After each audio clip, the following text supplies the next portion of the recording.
एक दिन एक बच्चा आया क्लास में, क्लास के बाद मिला मेरे को, और उसकी प्रॉब्लम बहुत ही जेन्युइन प्रॉब्लम थी। पढ़ने वाला बच्चा था, बट वो बोला कि सर पढ़ने बैठता हूँ तो डिस्ट्रैक्शन होता है, पढ़ नहीं पाता हूँ। तो मैंने अनुमान लगाया कि क्यों नहीं पढ़ पा रहा होगा। मैंने उसे एक ही क्वेश्चन पूछा सबसे पहले कि जब तुम पढ़ने बैठते हो तो मोबाइल तुम्हारे पास होता है? बोला हाँ सर। तो मैंने बोल दिया कि मैं समझ गया कि क्यों नहीं पढ़ पा रहा होगा तुम। मैंने उसे बोला कि तुम मोबाइल अपने पास लेके बैठता है तो तुम्हारा जितने भी ध्यान है, तुम्हारी जितनी भी कंसंट्रेशन है, उसको तो मोबाइल खींच लेता है। बुक की तरफ तो बुक तो तुम्हारे सामने रखी है, ध्यान तो तुम्हारा मोबाइल में है। तुम पढ़ रहे हो, कुछ भी कर रहे हो, अचानक से मोबाइल में टन की आवाज़ आई तो तुरंत मोबाइल को उठा के देखा। ऐसा करते हो कि नहीं करते? बोला हाँ सर करता हूँ। और जब तुम मोबाइल को उठा के देखते हो तो तुम्हें पता नहीं चलता कि कब 1 मिनट हुई और कब 1 घंटा हुआ। और जब 1 घंटा होता है तो तुम्हें लगता है मैं तो पढ़ रहा था, ये मोबाइल बीच में कहाँ से आ गया। और तब तुम्हें अपने आप से इरिटेशन भी होती होगी, तुम्हें गिल्ट भी फील होता होगा। और ये जो प्रॉब्लम है, ये पर्टिकुलरली उस एक बच्चे की प्रॉब्लम नहीं थी। ऐसी प्रॉब्लम आजकल लगभग हर बच्चे की प्रॉब्लम हो रही है कि जो मोबाइल है उसने बच्चे का जो ध्यान है ना काफ़ी डाइवर्ट कर दिया है। एक्चुअली मोबाइल था तो सुविधा के लिए। जब हमारा कोरोना टाइम आया तो मोबाइल ही एक ऐसा था जिसके अंदर हम अपनी पूरी क्लासरूम लेके आ गए थे, पूरी क्लास हमारी मोबाइल के अंदर आ गई थी। बट वो डिपेंड करता है कि जो यूज़र है वो उस मोबाइल को यूज़ कैसे करता है। अब मोबाइल तो ये चीज़ डिफाइन नहीं करेगा कि आपको क्या यूज़ करना है, क्या यूज़ नहीं करना, क्या आप देखना चाहते हो, क्या देखना नहीं चाहते, वो तो आपको खुद को डिसाइड करना है। और वो आप डिसाइड कब करोगे? जब आपके लाइफ का कोई विजन होगा। अब बच्चा है, इस उम्र में होता ऐसे है कि उसने मोबाइल लिया, ये सोच के आया था कि मैं फिजिक्स का कोई वीडियो देखूंगा, ओपन किया, फिजिक्स का वीडियो देखने के लिए आ गई कोई शॉर्ट रील और रील देखना शुरू कर दिया। और कब 1 घंटा गुजर गया उसको पता ही नहीं चला। आया किसी और काम से था, देख के कुछ और जा रहा है। तो ये तो देखो, उसमें कोई आपकी मदद नहीं कर सकता, उसमें ना आपके पेरेंट्स आपकी मदद कर सकते, ना आपका टीचर कोई मदद कर सकता, इसमें कोई आपकी मदद नहीं कर सकता। इसमें तो आपको खुद को ही कंसंट्रेट होना पड़ेगा कि मेरी प्रायोरिटीज़ क्या हैं, ये आपको खुद को डिफाइन करनी पड़ेंगी और खुद के ऊपर आपको काम करना पड़ेगा। डिस्ट्रैक्शन है, आपके जो भी डिस्ट्रैक्शंस हैं उनको खुद को ही मिटाना पड़ेगा। दूसरे लोग आपको एडवाइस दे सकते हैं, आपको ये बता सकते हैं कि आपको ये करो, ये मत करो, ये आपके लिए अच्छा है, ये आपके लिए अच्छा नहीं है, बट उसको फॉलो तो अल्टीमेटली आपको ही करना है। उसके लिए आपको अपने माइंड को स्ट्रॉन्ग करना पड़ेगा। और सिंपल सी बात है, अगर आपका ये टारगेट है कि मैं पढ़ाई कर रहा हूँ, मुझे एक अच्छी जॉब लेनी है, मुझे एक अच्छा बेहतर इंसान बनना है ज़िंदगी में, मुझे एक सक्सेसफुल पर्सन बनना है, तो ये सब अगर तुम्हें करना है, ये जो छोटे मोटे डिस्ट्रैक्शन तुम्हारे हैं, तुम्हारे फ्रेंडशिप के डिस्ट्रैक्शन है, मोबाइल के डिस्ट्रैक्शन है, कोई एक्स्ट्रा जो भी डिस्ट्रैक्शंस हैं, वो तुम्हारा जो विज़न बना रखा है तुमने लाइफ का, जो तुम्हारा लाइफ का तुमने टारगेट फिक्स कर रखा है, वो टारगेट इन सभी डिस्ट्रैक्शन को ऑटोमेटिकली ख़त्म कर देगा। एक बेटर वे ये है, अगर आपको मोबाइल का एडिक्शन हो रहा है और उस एडिक्शन को तुम छोड़ना ही चाहते हो, तो ये मान लो कि अगर तुमने दिमाग में ये सोच लिया कि मैं छोड़ना चाहता हूँ, तो 50 to 60 जो सक्सेस है वो आपकी आ चुकी है। आगे आपको करना ये है कि जब भी तुम पढ़ने बैठो तो अपना एक टाइम फिक्स कर लो कि इस टाइम से लेकर इस टाइम तक मुझे पढ़ना है। उस दौरान सबसे बेटर वे है कि मोबाइल को स्विच ऑफ कर दो। तुम स्विच ऑफ करके कहीं दूर किसी दूसरे रूम में रख दो, और वो जो आपके 3 आवर्स हैं, आपके 4 आवर्स हैं, आपके जो 5 आवर्स हैं, और वो आपको टोटल स्टडी बुक से ही करनी है। उस दौरान मोबाइल को दिमाग में मत रखो। आप देखोगे कि पूरी कंसंट्रेशन, क्योंकि देखो मोबाइल क्या होता है, तुमने साथ में रख लिया, कोई ना कोई नोटिफिकेशन तो आ ही जाती है, और तुम फिर क्या होगा, हमारा नेचर ऐसा है, साइकोलॉजिकली हमारा दिमाग इस प्रकार से प्रोग्राम्ड है कि ऐसी चीज़ों की तरफ जल्दी दौड़ता है। तो तुम किताब को छोड़ोगे, मोबाइल पकड़ोगे, और अगर तुमने मोबाइल को एक बार देख लिया तो ऐसा नहीं कि तुमने नोटिफिकेशन देखा बंद कर दोगे। कम से कम तुम अपने आप को कितना भी स्ट्रॉन्ग बना लो, 5 से 10 मिनट तो तुम्हारी खा ही जाएगा।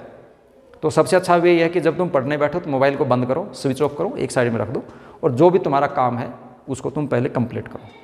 उस काम को कंप्लीट करने के बाद फिर तुम देखो मोबाइल में हाँ क्या चल रहा था, ठीक है। और इतना ज़रूरी नहीं तुम स्टूडेंट हो, ऐसे तुम्हारे को बिजनेस नहीं चल रहे कि अगर तुम 10 मिनट मोबाइल नहीं देखोगे तो तुम्हारा करोड़ों का नुकसान हो जाएगा। क्या होगा मोबाइल में ज़्यादा से ज़्यादा, किसी दोस्त का मैसेज आया हुआ मिलेगा ना, उससे ज़्यादा तो मोबाइल में कुछ आया हुआ मिलेगा नहीं। ऐसा तो है नहीं कि कोई बिजनेस डील थी तुम्हारी, अब तुम नहीं देखोगे तो तुम्हारा तो जो कॉन्ट्रैक्ट है वो छूट जाएगा, तुम्हारा कॉन्ट्रैक्ट हाथ से चला जाएगा। ऐसा नहीं है ना, ऐसा नहीं है कि तुम मोबाइल पे कोई बिजनेस रन कर रहे हो, तुम्हारे एम्प्लॉयज़ तुमसे कांटेक्ट कर रहे हैं, ऐसा तो नहीं है आपके साथ। तुम्हें अच्छी तरह से इस बात का पता है। तुम्हारा मेन बिजनेस क्या है? तुम्हारा मेन बिजनेस है किताब को पढ़ना। एक स्टूडेंट है, स्टूडेंट का मेन बिजनेस है पढ़ाई करना, इसके अलावा उसका कोई बिजनेस नहीं है। तो मोबाइल अगर तुम रखते हो तो अननेसेसरली रखते हो। और जो तुम, एक बात कड़वी है लेकिन सच्ची है, अगर तुम ये जो दोस्त करते हो ना, स्टूडेंट लाइफ में कोई आपका दोस्त नहीं है। तुम एक जनरल सी बात सोच के देख लो, अगर आज के दिन तुम स्टूडेंट हो और इस स्टूडेंट लाइफ में अगर तुम्हारा सबसे बड़ा कोई दोस्त है और सबसे बड़ा अगर कोई दुश्मन है तो तुम खुद हो। तुम खुद ही अपने दोस्त हो, खुद ही अपने दुश्मन हो। अब ये कैसे हो मैं बिल्कुल अच्छे शब्दों में एक्सप्लेन कर सकता हूँ। एक बात का एग्जाम्पल मैं अच्छे से लेकर चलता हूँ और आप सभी को पता भी है कि मान लीजिए तुम किसी को अपना दोस्त बोलते हो, पढ़ाई कर रहे थे, मैसेज किया उसने, आपको मैसेज किया कि चलो घूमने चलते हैं, चलो फिल्म देखने चलते हैं, चलो किसी और जगह चलते हैं, और आप तुरंत अपनी बुक बंद की, उसके साथ हो लिए। सोच के देखिए, क्या पता जो ऐसा करने वाला इंसान है उसने पहले से अपना काम करके रखा और फिर वो आपको बुलाने के लिए आ रहा हो। आपने उस बात पे ध्यान नहीं दिया कि वो अपना काम कर चुका है और मुझे मेरा काम करना है कि नहीं? नहीं सोचते ना आप इसके बारे में। तो तुमने क्या किया? तुमने अपने काम को तो बर्बाद कर दिया वहीं पे। अपना जो टाइम उस पढ़ाई के लिए था आपका, उसको तो आपने बर्बाद कर दिया और चले गए आप उसके साथ घूमने के लिए। तो इससे क्या मिलेगा आपको? आप खुद समझदार हो, सोच के देखो। आपके जितने भी आज दोस्त हैं, अगर दोस्त आपका होगा तो उसके आप अपने दोस्त को परख लेना इस मामले में। मान लीजिए तुम पढ़ाई करने बैठे हो, तुम्हारे दोस्त का मैसेज आया, चलो पार्टी करते हैं। तुमने कहा, स्ट्रिक्टली उसको बोला, नहीं मेरा पढ़ने का टाइम है 4 से 5, मैं पढ़ूंगा 2 घंटे, 1 घंटे, 4 से 5 1 घंटे पढ़ूंगा, मैं 2 घंटे पढ़ूंगा, मैं 3 घंटे पढ़ूंगा। अपना टाइम फिक्स करके रखो। और उस दौरान अगर कोई भी आपको बोलता है कि चलो पार्टी करते हैं, चलो घूमने चलते हैं, चलो मूवी देखने चलते हैं, कहीं भी XYZ जगह चलते हैं, आप उसको तुरंत बोलो, नहीं मेरा ये टाइम पढ़ने का है, इसके बाद सोचते हैं। ऐसा आप उसको 3-4 बार बोल के देखो। वो आपको जब भी मैसेज करे, कॉल करे, आप बोलो उसको कि मैं पढ़ाई कर रहा हूँ, उसके बाद चलेंगे। अगर वो आपका वेट कर लेता है तब तक कि मुझे अपने दोस्त के साथ जाना था, ये पढ़ाई कर रहा है, चलो इसका जो टाइम टेबल है 3 बजे से लेकर 6 बजे तक पढ़ने का है, 6 बजे इसका जब पढ़ने का टाइम खत्म होगा तब हम लोग चलते हैं, तो सोच लेना वो आपका कुछ दोस्ती के लायक है और वो आपसे कुछ दोस्ती निभाना चाहता है। लेकिन अगर आपने 4-5 बार उसको ऐसे जवाब दे दिए कि नहीं मैं पढ़ रहा हूँ अभी नहीं जाऊँगा, मैं पढ़ रहा हूँ अभी नहीं जाऊँगा, तो मोस्ट प्रोबेबली हो सकता है नेक्स्ट टाइम वो अकेला चला जाएगा, आपको कॉल ही नहीं करेगा। तो उससे आपको 2 फायदे हैं। एक तो वो आपका नकली दोस्त था, उससे आपका पीछा छूट गया क्योंकि वो टोटली आपका टाइम बर्बाद कर रहा था। और दूसरी बात, आपको अपना टाइम करने का, जो काम करने का मौका था, वो आपको मौका मिल गया। तो सिंपल सी बात यह कि तुम स्टूडेंट हो, तुम्हारी जो फर्स्ट प्रायोरिटी है वो फर्स्ट प्रायोरिटी है पढ़ाई करना। इसके अलावा तुम्हारी कोई प्रायोरिटी नहीं है लाइफ में प्रेजेंटली। जो तुम अननेसेसरी चीज़ों के पीछे दौड़ रहे हो,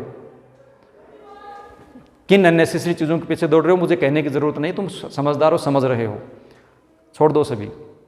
तुम लाइफ में अपना एक टारगेट फिक्स करके और एक जो टारगेट है ना उसको अचीव कर लो। मैं गारंटी लेता हूँ उस चीज़ की, जिस दिन तुम्हें तुम्हारा टारगेट मिल जाएगा, उस दिन जो लोग आज तुम्हें बोल रहे हैं या तुम्हें इग्नोर कर रहे हैं, वो लोग सारे आपके पीछे पीछे रहेंगे, लाइन लगा के तुमसे मिलने को बेताब होंगे और तुम कहोगे टाइम नहीं है मेरे पास। तो आज का जो टाइम है ना आपका, आज इस टाइम को यूटिलाइज कर लो। आप इस टाइम को जितना अच्छे से आप यूटिलाइज करेंगे, फ्यूचर आपका उतना ही ब्राइट होगा। ये और है क्या, इस टाइम में करना क्या है? अगर मैं आपको एक बात बताता हूँ, अगर कोई बच्चा ये बोलता है सर मुझे खेलना बहुत अच्छा लगता है, मुझे मूवी देखना अच्छा लगता है, मुझे ये करना अच्छा लगता है, मैं आपको बता देता हूँ, अगर आपको खेलना अच्छा लगता है ना, इस दुनिया में अगर सबसे आसान कोई काम है तो पढ़ाई करना है। और तुम्हें शायद ये सबसे मुश्किल लगता है। तुम्हें खेलना अच्छा है लगता है, कब तक अच्छा लगता है? जब तक तुम ऐसे ही फ्रीली खेल रहे हो। अगर तुम जब डिसिप्लिन में खेलना शुरू कर दोगे, किसी कोच के अंडर चले जाओगे, जब तुम ये टारगेट फिक्स करोगे कि मुझे ओलंपिक में जाना है, जाओ तुम वहाँ पे बेस्ट है, लेकिन तुम वहाँ पे जाके देखो कितना स्ट्रिक्ट डिसिप्लिन होता है उस कोच का। कोच तुम्हें बोलेगा अब आइसक्रीम नहीं खाना, अब तुम्हें पिज़्ज़ा नहीं खाना, अब तुम्हें फास्ट फूड नहीं खाना, अब तुम्हें ये खाना है, तुम्हारी डाइट फिक्स कर देगा, दिन में तुमसे 10-10 घंटे प्रैक्टिस करवाएगा। इतना हार्ड काम है, इतना टफ कंपटीशन है उसमें, तुम कहते हो कि मैं खेलना अच्छा लगता है। वो तुम्हें सिर्फ तब तक लगता है जब विदाउट टारगेट तुम ऐसे गए, घूम के आ गए, क्रिकेट खेलने गए, 2 घंटे बर्बाद करके वहाँ पे आ गए। जब तुम भारतीय टीम के चयन में जाओगे ना, तब पता लगेगा कि खेलना कितना आसान है, कितना मुश्किल है। और उसी के कंपेरिजन तुम बुक पढ़ना शुरू कर दो। जितनी मेहनत तुम वहाँ कर रहे हो या तुम जितना टाइम वहाँ बर्बाद कर रहे हो, उतना टाइम तुम अपनी बुक के ऊपर लगाओ, तुम आईएएस बन जाओगे। दुनिया की सबसे प्रेस्टिजियस जॉब है, सबसे शानदार जॉब है, आईएएस बनो तुम। सबसे आसान वो है, आईएएस बनना ज़्यादा आसान है खेलने के कंपैरिजन में। तो ये बात मत सोचो कि मुझे वो अच्छा लगता है, मुझे पढ़ना अच्छा नहीं लगता।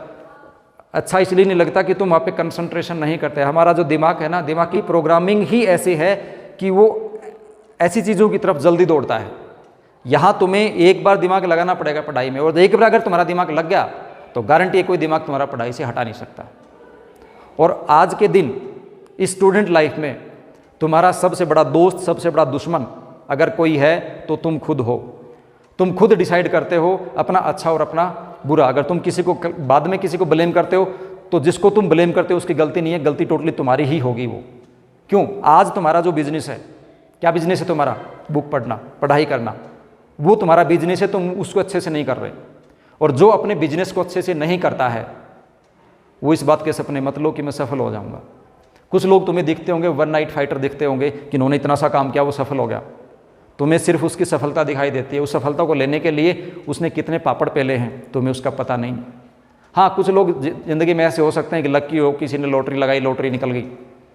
लेकिन लॉटरी लगाई और लॉटरी निकली, उसके बाद भी तुम्हारी काबिलियत का पता चलता है कि तुम्हारे पास आज तुमने 1 करोड़ रुपए की लॉटरी लगाई, तुम्हारी 1 करोड़ रुपए की लॉटरी निकल गई, पैसा तो 1 करोड़ तुम्हारे पास आ गया। बस उस 1 करोड़ का मैनेजमेंट करना भी एक स्किल है और वो हर आदमी के पास नहीं होती। पैसा आ तो बहुत आसानी से जाता है, बट पैसा रुकता नहीं है, रोकने के लिए स्किल चाहिए। एक बार आदमी मान लीजिए इधर उधर जोड़ तोड़ करके कामयाब तो हो गया, बट उस कामयाबी के लेवल पे बना रहना आसान काम नहीं है। आज तुम्हारे पास 1 करोड़ रुपए आ जाएंगे, लॉटरी से आ गए, किसी ने तुम्हें डोनेट कर दिए, कैसे भी XYZ तरीके से तुम्हारे पास आ गए, बट उस 1 करोड़ को 2 करोड़ करना मुश्किल काम है। 1 करोड़ के 50 लाख बनेंगे, 50 लाख के 25 लाख बनेंगे, 25 लाख के 25,000 बनेंगे और अगले दिन सड़क पे मिलोगे। क्यों? पैसे का मैनेज कर, अचानक से पैसा आया, तुमने अननेसेसरली खर्च करना शुरू कर दिया, ऐसी चीज़ों पे खर्च करना शुरू कर दिया जिसकी आपको ज़रूरत ही नहीं थी। एक बात ध्यान रख लेना, अगर जिन चीज़ों की आपको ज़रूरत नहीं है और उनको आज अपने शौक के लिए खरीद रहे हो, तो एक दिन वो ज़रूर आएगा जिस दिन तुम्हें उन चीज़ों को फिर से बेचना पड़ेगा और वो चीज़ें तुम्हें कंगाल बना देंगी। तो ये जो कुछ सेकंड का जो आनंद है उसको लेने के लिए तुम अपनी आगे की जो लाइफ है पूरी उसको जो वेस्ट कर रहे हो, ये गलत है। तो ये तो आपको खुद को डिसाइड करना पड़ेगा कि मुझे कितना काम करना है, कब करना है, कितना टाइम टेबल मेरा है, किसके साथ मुझे कांटेक्ट करना है, किसके साथ नहीं करना। दूसरे लोग हैं, आपके पेरेंट्स हैं, आपके टीचर्स हैं, या जो भी आपके वेल विशर्स हैं, वो आपको सिर्फ गाइड कर सकते हैं। पेरेंट्स ज़्यादा से ज़्यादा आपको क्या करते हैं, स्ट्रिक्ट रख सकते हैं, आपको बार बार टोका टिप्पणी कर सकते हैं, इससे ज़्यादा वो भी कुछ नहीं कर सकते। और ये जिस उम्र में आप लोग हो, जो स्टूडेंट लाइफ आपकी है, वहाँ पे अमूमन ये होता है कि जो आदमी आप पे ज़्यादा टोका टिप्पणी करता है, वो चाहे टीचर हो या फिर आपका पेरेंट हो, आपको वो अच्छा नहीं लगता है। आपको लगता है कि यही 2 इंसान हैं मेरी ज़िंदगी में जो बार बार मुझे टोका टिप्पणी कर रहे हैं, यही मेरे सबसे बड़े दुश्मन हैं। बट बच्चे सोचने की बात यह है कि वही आपके सबसे अच्छे मित्र हैं। जो आपकी गलतियों पे बार बार आपको टोक रहे हैं ना, यही आपके अच्छे मित्र हैं। आप गलती कर रहे हो और गलती पे बार बार आपको कोई इनकरेज कर रहा है, तुम्हें वो अच्छा लग रहा है, वो स्वाभाविक बात है। क्यों? वो तुम जिस काम को करना चाहते हो वहाँ से तुम्हें अप्रिसिएशन मिल रहा है, और वो काम अच्छा या बुरा है, अप्रिशिएट करने वाला बात देख नहीं रहा, तो ऑब्वियसली तुम्हें वो अच्छा ही लग रहा होगा। तो जो तुम फ्रेंड सर्कल बना के घूम रहे हो कि ये मेरा दोस्त है, ये मेरा दोस्त है, कोई दोस्त नहीं है, ये सब टेम्परेरी हैं। अगर आज तुम एक बात आज अपनी नोटबुक में लिख लो, अपनी डायरी में लिख लो, और वो तुम अपने पास्ट से देख लो, अपने पापा से बात कर लो, अपने बड़े भाई बहन से बात कर लो। तुम आज फ्रेंड सर्कल में जिनके लिए अपनी पढ़ाई को बर्बाद कर रहे हो, पढ़ाई को छोड़कर उनके पीछे पीछे घूम रहे हो या उनके साथ ग्रुप बना के घूम रहे हो, मान लीजिए उस ग्रुप में से कल को आप 5 लोगों का ग्रुप है और वो 4 लोग लाइफ में बड़े इंसान बन गए, अच्छे से लाइफ चल रही है उनकी, कोई डॉक्टर है, कोई इंजीनियर है, कोई IAS ऑफिसर है, कोई बिजनेसमैन है, कोई कॉन्ट्रैक्टर है, कुछ भी, सभी अच्छे हैं। आपके पास कुछ नहीं है, आप एक सिंपल लेबर बन के रह गए हो। अब सोच के देखो, क्या वो लोग आपके पास आके ये बोलेंगे कि तू हमारा दोस्त था, हमारे साथ बहुत पार्टियाँ की थी, चलो हम मंथली आपको कुछ हमारी सैलरी का कुछ पार्ट देते हैं? नेवर। ऐसा कभी भी आपको बोलने वाला नहीं आएगा। तो सोच लो कि वो अब तुम जिस दोस्ती के चक्कर में अपनी पढ़ाई को बर्बाद कर रहे हो ना, गलत है। वो दोस्त सिर्फ टाइम पास के लिए हैं और टेम्परेरी हैं, परमानेंट नहीं हैं। ये बिल्कुल निश्चित है कि जो आज आपके दोस्त हैं ज़िंदगी भर आपके दोस्त नहीं रहने वाले और ज़िंदगी भर आपके साथ नहीं रहने वाले। आज से 5 साल बाद वो पता नहीं कहाँ होंगे, आप पता नहीं कहाँ होंगे। तो उनके पीछे आप अपने लाइफ के जो डिसीज़न हैं, आपके जो करियर के डिसीज़न हैं, उसको ख़राब मत करो। बाद में जब पछताओगे तो कुछ हासिल होने वाला नहीं है। तुम बाद में ये कहोगे उस दौरान मैं ये कर लेता तो अच्छा रहता, ये कर लेता तो अच्छा रहता, तो उसके बाद पछतावे के अलावा कुछ भी हासिल नहीं होगा। बेहतर है कि आज जो आपका टाइम है उस टाइम को आप अच्छे से यूटिलाइज़ कर लो, और जितने अच्छे से इस टाइम को आप यूटिलाइज़ करोगे, आपका जो फ्यूचर आने वाला है वो उतना ही ब्राइट होने वाला है। क्योंकि ये एक इन्वेस्टमेंट है लाइफ में। ये जो टाइम है ना, इस टाइम पे आज तुम इन्वेस्ट कर रहे हो, कोई भी तुम बुक पढ़ रहे हो, वो इन्वेस्टमेंट कर रहे हो आप अपने अंदर, खुद के अंदर इन्वेस्टमेंट कर रहे हो, और वो इन्वेस्टमेंट कंपाउंडिंग होकर आपको मिलेगा। आज आपने 1 रुपया डाला है, अगले दिन तुम 2 रुपया डालोगे, अगले दिन 4 रुपया डालोगे, अगले दिन 6 रुपया डालोगे। आप 1 मंथ में काउंट करके देखना, इतने पैसे हो जाएंगे, अनुमान नहीं लगा सकते तुम। और तुम्हें थोड़ा थोड़ा लग रहा है कि आज 1 है, कल 2 है, फिर 4 है, फिर 6 है, फिर 36 हो जाएगा। ऐसे करके निकाल के देखो तुम। मैं इसका भी ऐसे करने की नहीं बोल रहा, मैं बोलता हूँ आप हर महीने एक स्किल डेवलप करो अपने अंदर। 1 महीने में नहीं कर सकते 2 महीने में करो, 2 महीने में नहीं कर सकते 3 महीने में करो, 3 में नहीं कर सकते 6 महीने में करो। एक स्किल डेवलप करो अपने अंदर, टारगेट बनाओ कि इन 4 महीने के अंदर मुझे ये स्किल डेवलप कर लेनी है अपने अंदर। क्योंकि लाइफ में जब पढ़ाई ख़त्म करके बाज़ार में जाओगे, जब भी तुम जाओगे मार्केट में, तो वहाँ पे तुम्हारी मार्कशीट में क्या लिखा है वो डजेंट मैटर। तुम्हारी स्किल क्या है, तुम्हें आता क्या है। कई बार तुम रट्टा मार के मार्क्स तो ले लेते हो, चीज़ों की समझ तुम्हें है नहीं, तो तुम्हें फिर कोई जॉब मिलने वाली है नहीं, और तुम अपना कोई काम कर नहीं सकते। क्यों? क्योंकि तुमने रट्टा लगा रखा है, चीज़ों की समझ है ही नहीं। तो उस चीज़ों की समझ क्रिएट करना ज़रूरी है। स्किल्स डेवलप करो अपनी, वैरायटी ऑफ स्किल्स, अपने इंटरेस्ट देख के अपनी स्किल डेवलप करो। जो भी तुम अपनी स्किल डेवलप करोगे उसी के अकॉर्डिंग प्रोफेशन अगर तुम लोगे तो प्रोफेशन तुम्हें बहुत प्लीजेंट लगेगा। क्योंकि वो तुम्हारे इंटरेस्ट का है, और इंटरेस्ट में तुम अपने इंटरेस्ट में आदमी जो भी काम करता है वो बेस्ट काम करता है। ठीक है, तो इन चीज़ों पे ध्यान रखें और अपने लाइफ को ऊंचाइयों तक ले जाएं।